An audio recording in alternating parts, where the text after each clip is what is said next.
Hello everyone, আজ আমি ঘুগনি আর আলু দিয়ে একটা দারুণ জিভে জল আনা চাট বানিয়েছি। সন্ধেবেলায় বানিয়েছিলাম, খেতে ভালো লাগে, তো আপনাদের সঙ্গে সেটাই শেয়ার করছি। এর জন্য আমি 5-6 ঘন্টা এরকম মটরগুলো জল দিয়ে আগে ধুয়ে ভিজিয়ে রেখেছিলাম জলে। তারপর এগুলো এরকম একটু নরম হয়েছে, এগুলো ফুলে বড় হয়ে গেছে। এবার এগুলো প্রেশার কুকারে জল থেকে তুলে নিয়ে নিলাম। আর 4টে আলু নিয়েছি, আলুগুলো খোসা ছাড়িয়ে এরকম জলের মধ্যে দিয়ে দিচ্ছি, নাহলে কালো হয়ে যাবে। এবারে জল থেকে তুলে এগুলো প্রেশার কুকারে আমি গোটা আলুগুলো দিলাম, এগুলো কাটলাম না, শুধু খোসাটা ছাড়িয়ে ধুয়ে নিয়েছি। এবারে দিয়ে দিচ্ছি জল আর দিচ্ছি 1/2 চামচ মতো লবণ। এবারে প্রেশার কুকারের ঢাকনাটা বন্ধ করে আমি মিডিয়াম ফ্লেমে 2টো সিটি ফেলে নেব। এবার আর এদিকে আমি মশলাটা বানিয়ে নিচ্ছি। এর জন্য এই এক টুকরো আদা নিয়ে আদাটা খোসা ছাড়িয়ে ধুয়ে দিয়ে নিলাম, আর একটা মিডিয়াম সাইজের পেঁয়াজ, এটাও আমি টুকরো করে নিলাম। 4টে কাঁচা লঙ্কা নিলাম, আর 4টে বড় রসুনের কোয়া, আর 2টো মিডিয়াম সাইজের টমেটো, আর নিচ্ছি 2টো ছোটো টুকরো দারচিনি, আর একটা তেজপাতা, এগুলো 2টো টুকরো করে নিয়ে নিলাম। আর 1 চামচের কাছাকাছি গোটা জিরে, 1/2 চামচ গোটা ধনে, আর 6টা মতো গোলমরিচ নিলাম। এবার একটু জল দিয়ে এটা আমি একটা পেস্ট বানিয়ে নিচ্ছি। পেস্টটা বানিয়ে নিয়েছি। আর টমেটোর কালারটা লাল হলে আর অন্য কোনো কিছু দিতে হবে না, এটাকে দারুণ আসবে কালারটা। তো এবারে আমি প্রেসার কুকারটা নামিয়ে নিয়েছি 2টো সিটি ফেলে, আর স্টিমটা নিজের থেকে রিলিজ হওয়ার পরে আমি ঢাকাটা খুলে এই আলুগুলো বের করে নিলাম। আলুগুলো সেদ্ধ হয়ে গেছে।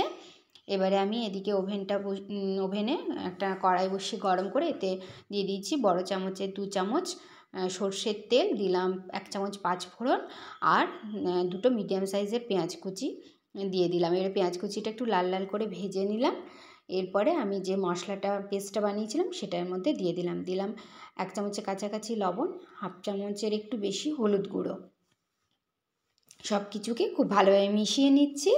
এবার এটাকে মশলাটাকে খুব ভালো মতো কষিয়ে নিয়েছি, আর দিয়ে দিলাম ধনে পাতা কুচি।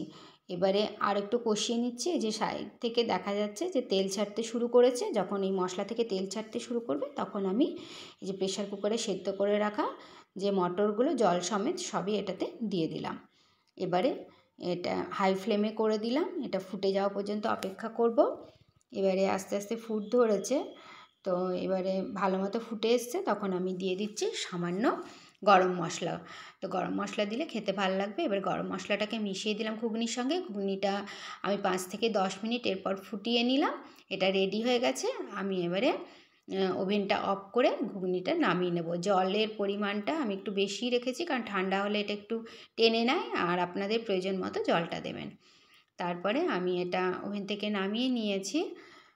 ওভেন থেকে নামিয়ে নিয়ে আমি এটা একদম দেখুন অনেকটাই জলটা টেনে নিয়েছে। এবার ওভেন থেকে নামানোর পরে আমি এটা একটা ঢাকা দিয়ে দেবো, যাতে ঘুগনিটা একটু বেশি সেট হয়ে যায়, তাহলে আরও খেতে ভালো লাগে। তো ওটা ঘুগনিটা সেট হচ্ছে, এদিকে আমি ওভেনে একটা প্যান বসিয়ে গরম করে এতে 1 চামচ সর্ষের তেল দিয়ে দিয়েছি, দিলাম 1/2 চামচের একটু কম লবণ, আর সামান্য ধনে পাতা কুচি দিয়ে এগুলো একটু নাড়াচাড়া করে চারিদিকে প্যানের মধ্যে দিয়ে দিলাম।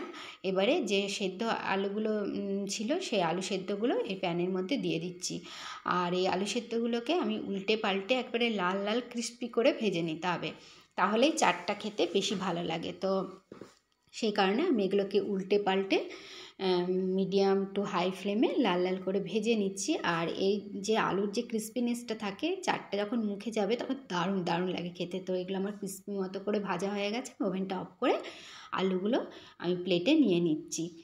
তো এই আলুগুলো খেতে দারুণ লাগে। এই সেদ্ধ হওয়ার পরে যে ভাজা হচ্ছে এই আলুগুলো, ধনেপাতা কুচি দিয়েছিলাম, লবণ দিয়েছিলাম, তো দারুণ লাগে খেতে। তো এবারে এই আলুগুলো আমি প্লেটে নিয়ে নিলাম, তার উপরে নিয়ে নিচ্ছি ঘুগনি। তো এটা আপনার বাড়িতে অবশ্যই ট্রাই করবেন। আর এর উপরে দিচ্ছি আমি চাট মশলা, দিয়ে দিচ্ছি পেঁয়াজ কুচি, আর দিচ্ছি কাঁচা লঙ্কা কুচি, আর একটু টক দই দিয়ে দিচ্ছি। যেরকমভাবে চাট বানাই ঠিক সেরকমভাবেই বানাচ্ছি। আর দিচ্ছি তেঁতুলের চাটনি। বাড়িতে তেঁতুলের চাটনি না থাকলে তেঁতুল ভিজে পাল্পটা দিতে পারেন। আর দিচ্ছি বিট লবণ। বিট লবণ দিলে টেস্টটা তো আরও বেড়ে যায় চাটের।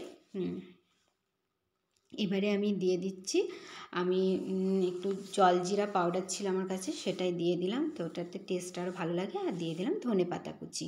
এটা আমার তৈরি হয়ে গেছে। আমি এটাতে একটু টমেটো কেচাপ দিয়ে পরে খেয়েছিলাম, তো খেয়ে ভালো লাগছিলো। আপনারা এতে টমেটো কেচাপও দিয়ে দিতে পারেন। আর এরকমভাবে আপনারা বাড়িতে একবার হলেও ট্রাই করবেন, বানানো সহজ। যখনই ঘুগনির জন্য মটর সেদ্ধ করবেন আলু দিয়ে দেবেন। Please to like, comment, share and subscribe to my channel. Thank you.